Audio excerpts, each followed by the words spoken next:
malayo-layo at madami ang tatahakin ni Alan Peter Cayetano. Ituloy ko lang to. The Senate leader specifically named Senator Erwin Tulfo, Panfilo Lacson, and Francis Pangilinan and Risa Ontiveros, accusing them of blocking the deliberation on the proposed changes of the chamber's rule. We have always welcomed healthy discussion on the floor, but this should mean allowing all members to be heard, not forcing the chamber to move at the speed of prepared by the majority. Yung sinabi nga ni ni Pangilinan na isa lang daw ang nakaano sa kanila, isa lang daw ho mga kababayan ang nakapagtanong o nakapag-question sa kanila, gusto na ni Peter Cayetano, botohan na daw ho. Hindi ba yun pagmamadali, Peter? Oh, rather than debating, Tuesday night should not have ended that way. There's no need for the walkout. Ang problema, you refuse to listen to us. Bakit bigla kasing merong pagbabago doon sa rules ng Senate? At tapos yung pagbabago naman na yan, hindi naman kinakailangan. Siguro yung majority, yung minority ay nahihiya sa mamamayang Pilipino. Biruin mo nga naman daw, binabayaran ng taong bayan, kinakalta sa buwis ng mamamayang Pilipino yung mga ipinapasweldo sa inyo, tapos gusto nyo ipilit na online na lang. Ano yan? Tinatamad kayong pumasok? O hindi. Paghahanda iyan doon para sa mga senador na maaaring makulong.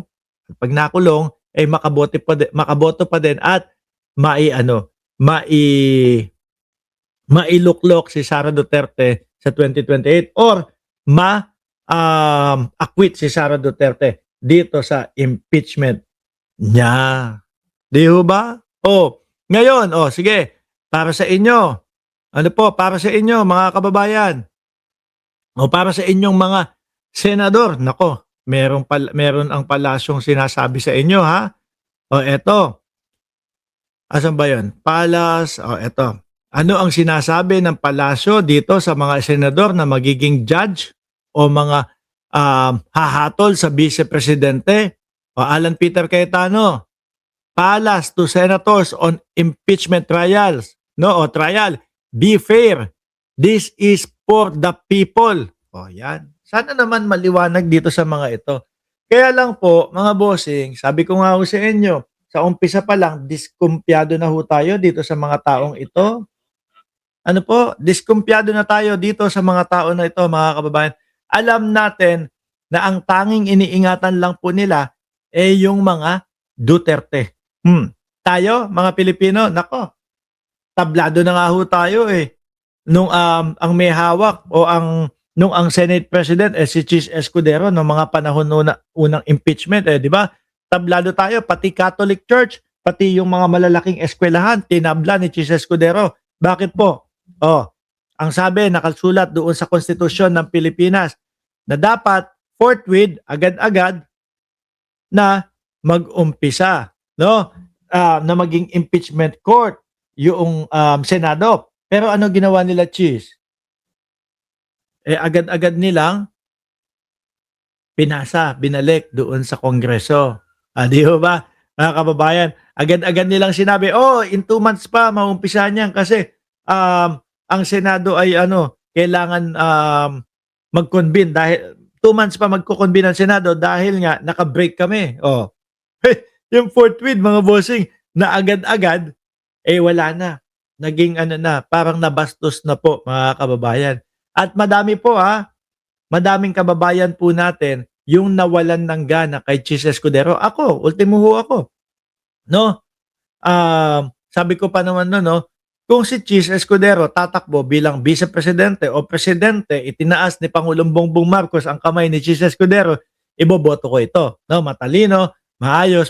Kaya lang nung nakita ko yung ginawa niya doon sa impeachment na una, nawalan ho ako ng gana. Tinamlayan ho ako. Tapos narinig mo na yung mga 142 billion na mga insertion ni Chis Escudero, etc. Di ba? Tapos ito pa ho, mga kababayan.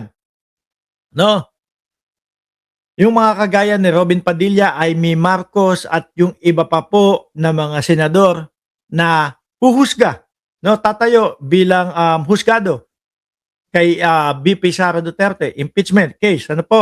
Hindi pa nga ho nabubuksan at wala pa pong natatalakay, wala pang naiintindihan, hindi pa nakikita yung ebidensya, ang hatol na po nila ay gusto nilang ibasura yung impeachment ho, mga bossing. O saan ka ba naman nun? Ngayon, yung sinasabi ni Pangulong Bongbong Marcos na maging fair kayo at dapat ang boto ninyo para sa taong bayan, hindi na namin nakikita yon. Hindi nyo pa nga nakikita eh. Ang gusto ng mamamayang Pilipino, aralin, tignan, pag-usapan, i-hearing yung impeachment sa Vice Presidente para malaman ang katotohanan. Kasi po kagaya ko at yung ibang mga kapwa natin Pilipino, alam naman po natin na ang gusto lang namin ay malaman ang katotohanan. Di kung ang impeachment po na mapapanood namin talagang okay.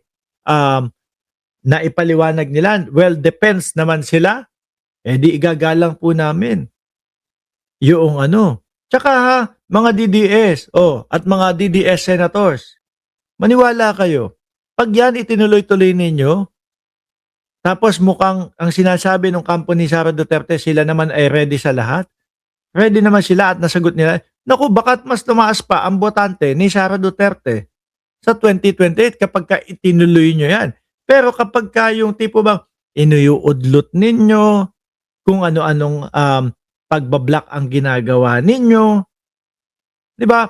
Mas lalong iisipin ng mamamayang Pilipino na may itinatago ang Vice Presidente at kayo ay mga kasapakat doon sa itinatago ng Vice Presidente. Kaya ho, bagsak na bagsak po eh. Bagsak na bagsak ang tiwala ng taong bayan sa Senado, mga bossing. Dahil ho kanino? Dahil dito sa tao na ito. At sinundan pa nitong si Pia Cayetano. Biruin nyo naman ho, mga kababayan, meron pang barilan na naganap po. First time in the history ng Senate, may mga ganong barilan po. At ako ho ay naniniwala doon sa barilan na yon, no? Dahil po at para po talaga kay Bato de la Rosa, walang iba. Yung na yon, yung barilan na po na iyon, mga bossing. No? Bakit to? Kasi Peter Cayetano, gustong maging SP. Kinausap malamang si Bato.